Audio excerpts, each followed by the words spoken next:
मगरबी बंगाल में नज्म-ओ-नस्क के मामले पर मरकज और रियासती हुकूमत के दरमियान टकराव की सूरत पैदा होती दिखाई दे रही है। इन तमाम सरगर्मियों के दौरान वज़ीर दाखिला अमित शाह 2 रोज़ा दौरे पर मगरबी बंगाल जाने वाले हैं। ज़राए के मुताबिक वज़ीर दाखिला अमित शाह 19 और 20 दिसंबर को बंगाल का दौरा करेंगे। इससे पहले आरएसएस चीफ मोहन भागवत भी कोलकाता के 2 रोज़ा दौरे पर जा रहे हैं। मोहन भागवत 12 दिसंबर यानी कल कोलकाता पहुंचेंगे। और चलिए कोलकाता का रुख करेंगे। हमारे साथ मौजूद है हमारी साथी शबाना एजाज। शबाना, जिस तरह से उम्मीद की जा रही थी कि मौसम सर्द होने के बावजूद बंगाल की सियासत गर्मा रही है, क्या कुछ आज की प्रेस कॉन्फ्रेंस में?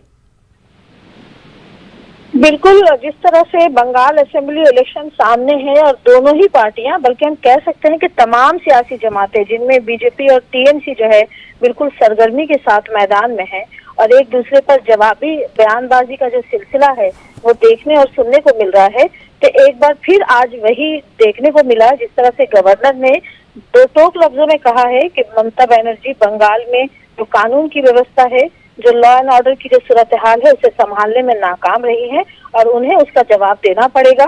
और इसी की जवाब मांगने के लिए आप देखें कि केंद्र सरकार ने चीफ सेक्रेटरी और डीजीपी को 14 दिसंबर को दिल्ली तलब किया है और उनसे जो है वो उस जो रिपोर्ट भेजी है गवर्नर ने, उस पर उससे वजाहत तलब की जाएगी। तो ये एक बड़ी चुनौती है ममता बनर्जी के लिए कि उनके चीफ सेक्रेटरी को बुलाया गया है और उनके चीफ सेक्रेटरी को जवाब देना होगा गवर्नर की रिपोर्ट पर।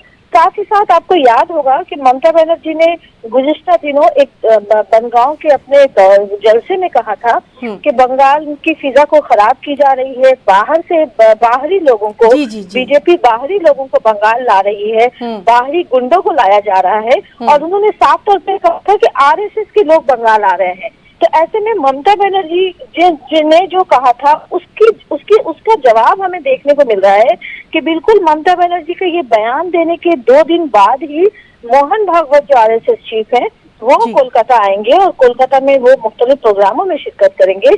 तो एक तरह से कह सकते हैं कि जो सियासी बयानबाजी है वो देखने और शबाना, आज ये भी देखने में आया, जिस तरह से हमने देखा और आप भी कह रही हैं, बयानबाजियां तो जारी हैं ही, आज जिस तरह से गवर्नर की पूरी बॉडी लैंग्वेज रही, यानी अगर रियासत में नज्म-ओ-नस्क की सूरत हाल की जानिब तवज्जो नहीं दी जाती तो वो फिर एक्शन में आ जाएंगे। वाज़े इशारा गवर्नर ने दे दिया।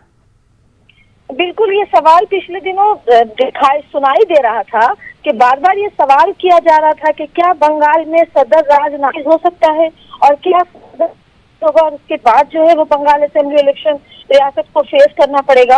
और अमित शाह ने साफ तौर पे कहा था कि सदर राज नाफिज की जरूरत नहीं पड़ेगी शायद, क्योंकि बंगाल हमारे हाथों में आसानी से आ रहा है। तो आप देखें कि अगर इस तरह की सूरत हाल है और जिस तरह के इशारे दिए जा रहे थे, तो आज जिस तरह से गवर्नर ने साफ तौर पे कहा है, तो कह सकते हैं कि जब 14 दिसंबर को जब चीफ सेक्रेटरी के साथ केंद्र जो दिल्ली में मुलाकात होगी, रिपोर्ट ली जाएगी, तो उसके बाद वजीर दाखिला कोई अहम फैसला भी ले सकते हैं।